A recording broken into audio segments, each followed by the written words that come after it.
Emily sighed as she stood in the doorway of her childhood home. She hadn't wanted to move home like this, but it seemed silly to leave the house empty after her father's death. When she opened the door, the familiar smells of childhood had assaulted her, bringing tears to her eyes as she remembered all the good times she'd had here. Christmas mornings, birthdays, nights spent on the couch as she and her dad watched whatever was on TV. The old place meant a lot to her, and she had hoped that something like this wouldn't happen for a good long time. Dad's dementia had taken him quickly, and the old house was all she had left now. Emily had lost her mother when she was young. In a way, that was a blessing. Emily had been too young to mourn her, or even to miss her, and her dad had filled the gap easily. He had never shied away from the tasks that he didn't know how to do, and to Emily, he had always been the best dad ever. When she'd gone to college the year before, she had worried about leaving him by himself, but he assured her that he could manage. When he'd gotten the diagnosis from his doctor the year before, he hadn't wanted to tell her at first. It was nothing for sure, he'd told her, and he'd have plenty of time left. Emily didn't need to worry about him, not when she had school to worry about. He downplayed it for 3 months, but Emily began to notice little changes in him that worried her. He couldn't remember what year it was sometimes. He forgot that he was retired now. He called her late sometimes, wanting to know why she wasn't home from school. It didn't come to a head, though, until the police called her after he'd tried to go to work one morning at an office his company no longer owned. Emily had taken a break from school, but his decline had become a freefall. Gone was the loving man who had always been her strength and guidance. Her dad forgot who she was, calling her by her aunt's name more than hers, and fighting her over simple things as she tried to boss him around because she was older. Emily had been out grocery shopping when he had passed. In the end, dementia hadn't gotten him. He had hung himself in the living room for whatever reason, and the neighbors had called an ambulance when they saw him in the big bay window that looked out over the front lawn. Emily remembered that day as she took boxes out of her SUV. In retrospect, she should have known something was amiss. It was the first week of October, Dad's favorite month, and he had been doing a little better. He brightened up as they set up the Halloween decorations. Emily remembered him calling her kiddo again and ruffling her hair like he'd done when she was little. He'd been doing better. He'd seemed more lucid and more in the world. And on the day she'd gone out for groceries, he'd told her there was a program he wanted to watch and that he'd be okay. She thought about insisting, but decided it would probably be fine. She told him that she'd be right back, and when he told her that he loved her, she smiled for the first time in a while. When she'd gotten the call, she'd been unable to answer as she slid to the fetal position in the soup aisle of Publix. No one could have said why he had done it, but he was gone, all the same. Now she was left with nothing but a big empty house full of memories and questions. "Need a hand, Em?" Emily turned, knowing that voice. It was Glenn from across the street, and she shifted the box in her arms as she pointed back towards the SUV. Glenn was no spring chicken, but he gladly grabbed a couple of boxes and walked them into the house. "It's weird being in here without Frank," he commented, catching himself a moment later and apologizing. "I'm sorry, kiddo. I know that no one knows that better than you do." "It's okay," Emily said. He's at peace now. I know he hadn't been at peace for a while." Glenn set the box down in the living room, and as they went to get more, he commented that it was weird to see the yard so empty. "I don't think I've ever seen it lacking its usual ghosts and ghouls this close to Halloween." Emily nodded. "I know, but it seemed inappropriate to keep them up." She had taken them down the day of Dad's wake. Emily had returned from the wake looked at all the tombstones and ghosts and just couldn't take it anymore. She had taken it all down as the floodlights presided over the yard and just tossed it into the garage. If some of them broke, then that was just too bad. Emily had been happier for their passing once they had been put away, and she had gone to the funeral in a much better mood. "Think you might put 'em up again before Halloween?" Glenn asked. "Maybe," Emily said, but in her mind, she doubted it. It was 9 days till Halloween, and the last thing on Emily's mind was decorating the yard for a bunch of kids. Emily thanked Glenn for his help, and as the door closed behind her, all she really wanted to do was sleep. Just the act of moving her things in with the intention of staying was more than she could bear. She decided that tomorrow she would start moving her dad's things into the garage and putting her own stuff in the house. It would be hard, but she knew that it would go miles to making her feel better about staying here full time. As she had moved boxes into the living room earlier, she had smelled the Old Spice that her dad had always worn, and kept catching hints of old cigar smoke from his recliner. They were comfortable smells, smells from her childhood, but now they only filled her with unsurmountable sadness. As she snugged down in the guest bedroom, the place she'd been sleeping since she'd come back to live here, she hoped it would be easier as she cleaned out the old house. She hoped that maybe there would be some answers somewhere amongst Dad's old things as well. Emily was packing things into a box when she heard the knock on the front door the next day. It had been a rough morning, but Emily felt like she was making progress. The living room had been packed into 2 kinds of boxes, keep and donate. Most of Dad's stuff was going to be donated, his knickknacks not really fitting in with her stuff. The Billy Bass, the fishing trophies, and the last of Mom's Precious Memories figurines had gone into the donation box, but the pictures and some of the other things were staying. They looked a little odd next to Emily's things, her Funkos clashing with Dad's ceramic ducks, but some of these things were such a huge part of her childhood that she couldn't bear to get rid of them.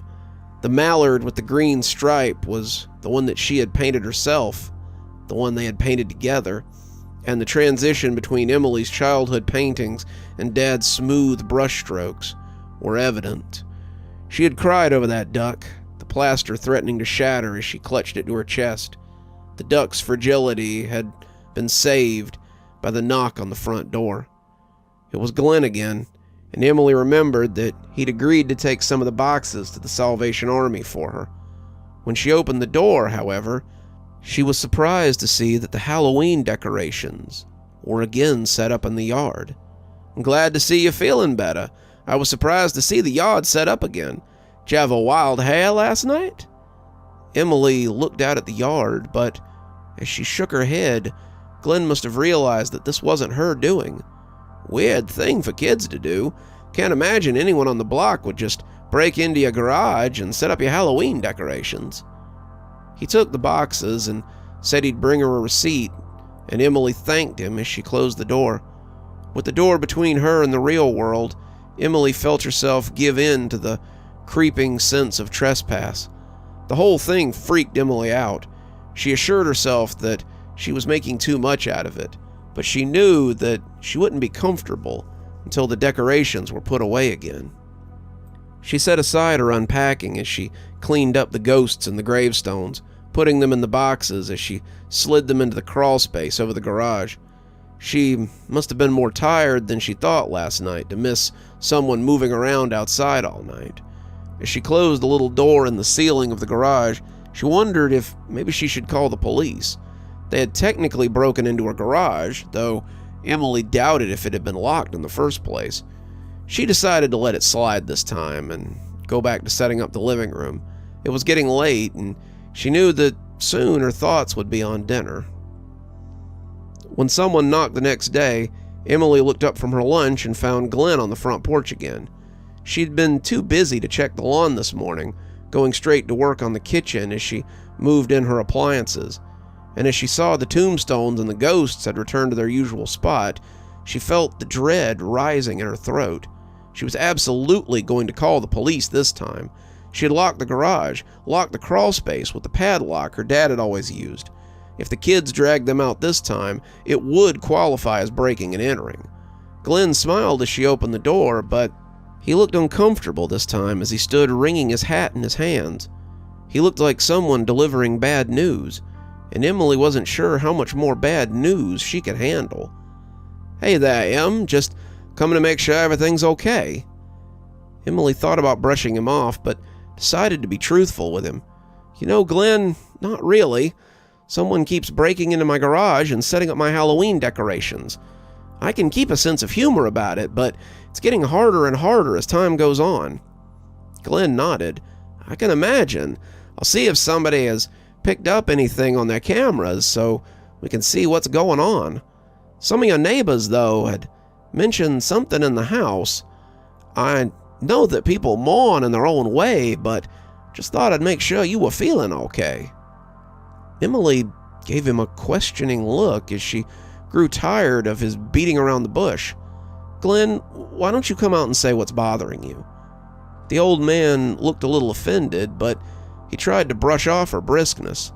"Someone said you had a silhouette in the front window of someone hanging. I like to think I know you better than that, but I know that grieving does weird things to people, and I just thought I'd come make sure you were okay." Emily gaped at him. "I can assure you, Glenn, I haven't had anything like that in my window. It's sick, and I would have thought you knew me better than that." Glenn and her father had been old friends since Dad had moved into the house, and Emily had grown up with Glenn's daughter and son. The families had been close, and Glenn had even come over to help her with her father a lot when he went downhill. For Glenn to ask her if she had done something like that was extremely hurtful, and he seemed a little more at ease by her answer. I told them they were wrong, but you wouldn't do something like that. I'll let you be, Em. I was just making sure everything was okay." Emily waited till he had gone back to his own house and went to take the decorations down again. She packed them into their boxes, bringing them inside as she put them in the coat closet. Let the kids look through the garage for them now. They wouldn't find anything, and maybe this would dissuade them from this little game. She wasn't sure why they had chosen her house for this anyway. Dad had been well loved by the kids in the neighborhood, and his house had been a mandatory stop for any kid looking for good candy. She thought again about calling the cops, but decided that hiding the decorations might be enough this time. She went back to sorting through the things, but she couldn't recapture the mood she'd left. She just kept going back to busybody Glenn and the dumb kids who couldn't leave well enough alone, and she just got madder and madder the longer it went on. She finally tossed an old blender into the box, shattering the attached pitcher and growling as she went to get her keys. She was going out. She wanted to be anywhere but here. She climbed into her SUV, and as she looked back, she did a double take, unable to believe what she'd seen. It was only for a second, but she'd seen something swinging from behind the curtains in that second. It had been a man-shaped thing, hanging by the neck, but as she scanned every inch of the thick curtains, she couldn't find anything that looked anything like a swinging body. Maybe what Glenn had told her had gotten into her head, Emily thought, trying to put it out of her mind as she pulled out of the driveway. She came back after dark, having spent time with some college friends as she vented about the situation. They all agreed that it sounded terrible and thought Emily should have called the cops after the first time. Emily hadn't hung out with her friends like this for a while. Usually she was on a time limit and spent the whole time looking at her watch. It was nice not to constantly worry about her dad, but that made her feel guilty all over again. As her lights fell across the yard, she could see the Halloween decorations once again spread across it. Emily came angrily out of her car, taking 3 or 4 steps for the door, when the light in the living room suddenly came on. Emily felt her legs wobble ominously then. Behind the thick curtains, the lights, looking soft and inviting, was the silhouette of a swinging body. She stood there for a full 60 seconds, watching it slowly swing to and fro, and when the outline of the head seemed to turn in her direction, she loosed a loud scream and backpedaled. Emily stumbled back to her car, her legs feeling only about half under her control, and she drove her car halfway down the street before she took out her phone and called the police. They told her they'd be there in a few minutes, but when they asked if she felt safe going back to her house, she told them that she didn't and wanted someone to meet her down the street. They said they would, and when a blue and white drove past her, another pulled up next to her to see if she was the caller. They questioned her about the break-in, but halfway through her statement, the officer radioed and told him to bring her home. "Is the residence secure?" the officer called, jotting some notes. "The residence is locked and shows no sign of entry. We need her to come let us in so we can search inside." "That's impossible," Emily breathed. I saw something hanging in the living room." The officer agreed to come back with her, and Emily tried not to hyperventilate as she drove home. Some of the neighbors had come out to see the show, and she could see Glenn peeking out of his window as she pulled back in and came shakily from her vehicle. The living room lights were off, and the house looked dark and brooding. Emily felt her eyes creeping to the window as she walked across the lawn. She opened the door with the key, letting the police go first as they searched the home. The house was just as she had left it. The living room was devoid of anything that could cast a shadow like that. Nothing was taken. No windows or doors were forced open. The only thing that had been moved were the decorations, and the police seemed disinterested in the whole thing. They left after searching the house, saying they would ask her neighbors if they'd seen anyone lurking around the home. As they pulled away, Emily stood in the yard and watched them go. She could feel the way her neighbors looked at her as they shuffled off to bed, and it felt like bees crawling on her skin. They thought she was making things up, playing it up for attention. But how could they think such a thing? She had cared for her dad for nearly a year, even sticking it out through the rough times. But it seemed that now, the real horror had started. As they all went inside, the lights came on behind her, and the shadow cast across her was dreadfully familiar. Emily walked back to the car, called her friend Nina, and asked if she could stay with her. She would come back later for her things, but for the moment, Emily just wanted to go anywhere but here. Emily put the last of her boxes in the car and took one last look at her childhood home. The Halloween decorations were still there, looking a little windblown and lame next to the new addition to the yard. The realtor had been very interested in getting her hands on the house and saw no reason why it shouldn't sell quickly. When Emily told her about her father's suicide, the realtor told her it wouldn't stop most buyers. You'd be surprised how many people want to live in a possibly haunted house.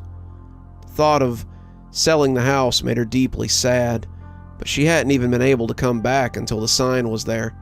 Nina had offered to come back with her, but Emily had said this was something she had to do on her own. Nina had said that she could live with her until she sold the house, her having just lost her roommate. Emily was happy for the invitation and had gone to the house early in the morning to get her things. Most of it was still packed in boxes, but she wanted a few things of her dad's that she had chosen to keep. The painted ducks, the family photos, the other things from her dad's room. The rest could be sold with the house for all she cared. It would likely raise the value of the place anyway, but she would have just as easily cut the price if they didn't want it. She heard the leaves crunch from the fence line and looked up to see Glenn walking over. "I'm just getting my things and leaving," she said, closing the door and standing her ground. "Good," Glenn said, his usual fatherly tone gone. "I think that would be best." Yeah, Emily thought. His messages had made that pretty clear. Glenn had been another part of the reason she hadn't been back. He had called her the day after, wanting to know why the police had been there and why she had left that awful thing in the living room. He'd been patient with her, they all had, but that thing was in poor taste and downright disrespectful to her father. When she hadn't returned his calls, he called the next day and told her that he was going to use his key and take the thing down, and that her father would be ashamed of her. It seemed that the neighbors had turned on her too. and now she was a social pariah. Good for them, Emily thought. She was leaving, so they could think what they wanted of her. You planning on taking down the Halloween decorations before you go? I wouldn't want any of the local kids to accidentally wander over to your house expecting candy. She knew what he was referring to, but she didn't bite. I paid the realtor extra to stage the house. I'm not coming back. Glenn nodded, clearly unhappy, as he turned to leave. Emily let him go, looking back at the house for a final time before leaving as well. Despite the hour, she could still see the slight outline that would haunt her dreams from behind those thick curtains that had graced the window since she was young. She'd been in the living room many times, trying to find anything that could have explained the shadow cast there, but there was nothing. It was as if that moment was frozen just behind the curtain, and if Emily could get beyond it, maybe she could save her dad before he took himself out of the disease's path. The realtor pulled in as Emily was looking at the house, smiling and waving as she told Emily the good news. I've got 3 interested parties already. They love the neighborhood and can't wait to see the property. Looks like you might be shed of this place sooner than expected. Emily told her that sounded great. As she climbed behind the wheel, she watched as the realtor picked up the Halloween decorations and hastily tucked them under her arm. The for sale sign seemed to wave goodbye as she pulled out of the driveway for the final time. As she watched her clean up, Emily wondered how many times she would clean up those same decorations before finally leaving it up as a lost cause.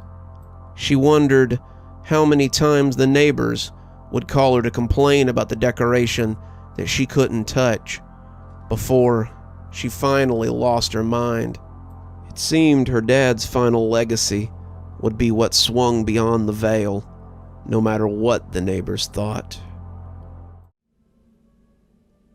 You're still here. I thought you might be. Thanks for joining me for tonight's story. If your insatiable appetite for horror knows no bounds, might I suggest one of our playlists, or one of our previous stories in the archive? There should be one appearing at the end of the story any minute now. And of course, if you're not subscribed, why not go ahead and hit that subscribe button? Maybe hit that notification bell so you don't miss any of the spooky things that we do here. If you prefer your horror a little more analog, you can always pick up one of my books. There's a link below to my latest, and it'll take you to all the great things that I've posted on Amazon. For my book lovers in the audience, I always suggest coming on down to Patreon so you can become part of my ghostly reader tier and get a book anytime I write one, which is usually about twice a year. Speaking of my patrons, let's go ahead and thank them, shall we? Thanks to Unicorn Hollow for being our spooky ghost contributor. Thanks to Janet and Lady Vengeance for being our spooky skeleton tier contributors. Thanks to Hi Stacy, Winter, Xaronan, Emily Coltsfoot, Stephanie Carrington, Marianne Schuler, Tyler Parker, and Jennifer Damron for being our ghostly reader tier contributors. Thanks, everyone. We just couldn't do the show without you. If you think you might like to support the show in a more monetary fashion, come on down to Patreon. I have many tiers. I'm sure you'll find one that suits you best. I always recommend the Ghostly Reader tier, since you get a signed book anytime I write one on your doorstep. But I have many tiers, and again, I'm sure you'll find one to suit you. And as always, thanks for stopping by. Dr. Plague, signing off. Have a wonderful evening.